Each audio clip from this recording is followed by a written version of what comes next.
Hey everyone, it is January 16th, 2021, and I just wanted to warn everybody for what's coming in the next few days, which is going to be significant, historic, and terrifying.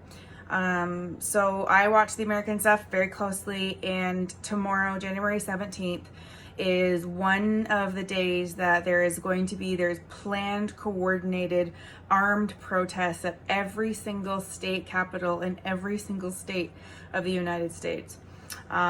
They have built up, a response after the January 6th attack on the Capitol, so that there's 25,000 National Guard troopers basically protecting the state buildings in Washington, D.C. That is more than like Afghanistan and Iraq, like everywhere combined. It is so many troops, so many guns.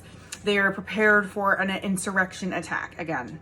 And so the 17th, tomorrow, is the day that they're having all these Second Amendment protests. They've been boarding up state houses, like Michigan is one of the hot spots. And so they've actually boarded up the legislature building, like the windows and stuff, and they're not going to be holding session this week because of the threats. They've removed mailboxes from the streets of state capitals because of the threat of bombs in them.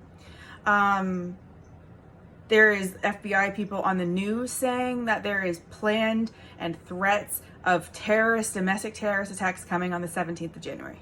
So that's tomorrow. We are still in trouble, even if the government's successful and they can kind of, somehow manage to not have it a big problem. The inauguration is the target. They want to steal power away from Biden. That is absolutely their goal. And so we're not going to consider Biden president until January 20th, when he raises his hand on that Bible and does the oath of office. Until that happens, Donald Trump is still president.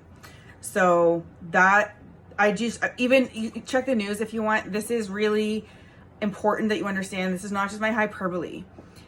It is known today, January 16th, that Donald Trump is still potentially planning a military coup attempt to hold on to power. So he's meeting with people in his office that are shady people. They're having their notes zoomed in on from news cameras far away, and it says things like impose martial law and all these like coup instructions. And so we're just hoping he doesn't listen to the people in his office giving him coup instructions. That's where we're at. So I just wanted to warn people to maybe pay attention a bit more to what's going on in the states, because there's going to be violence, unfortunately, and there's going to be potentially lone wolves, people who want to blow up a bunch of Democrats, potentially. I mean, I'm not trying to be hyperbolic, whatever the word is. It just is what it is, and I wanted to warn people. So stay tuned. I'll be your resource for the laydown of what's going on. Probably a video every day, depending on how much activity there is. But between now and January 21st, it is going to be intense.